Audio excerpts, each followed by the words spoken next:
Have you ever had an idea that you thought might make a great story for a book or a movie? I bet you have.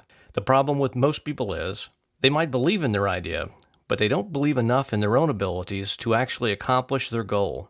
My parents never wanted me to take flying lessons, but when I pursued my dreams and finally became a commercial pilot, my dad gave me this plaque. It simply says, "They can who believe they can." Several years ago, on an unusually cold and snowy Christmas Eve, I was just about to fall asleep when I had this crazy thought. What if sleep was alive?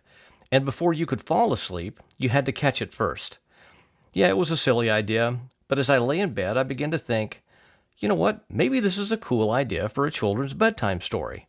Weeks later, the winter winds were still howling outside and the snow was really beginning to pile up.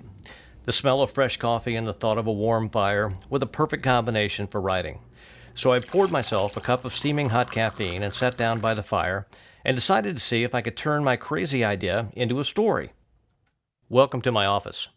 A quick look around might suggest that publishing a simple children's bedtime story is fairly straightforward and isn't that difficult after all.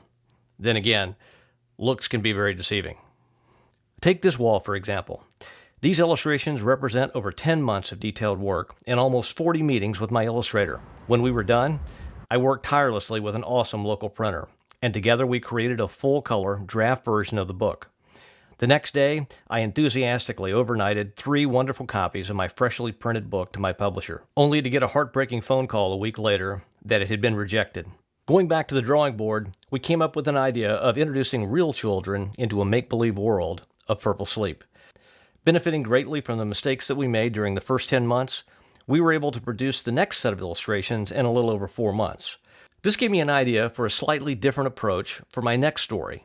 The Day It Rained Inside is a story about a little boy named Nathaniel, who really wanted to play inside.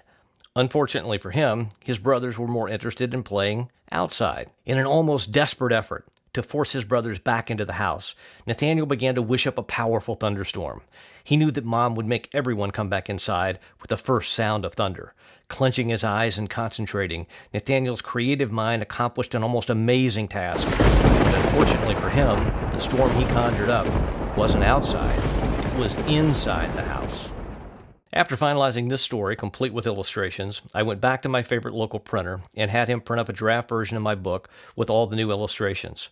This video covers the journey from book 1 to book 2 and how I plan to use Kickstarter or maybe Indigo to help me fund a more robust initial launch. I really hope that you will come along with me on this journey and for a little closer look at my upcoming book, The Day It Rained Inside.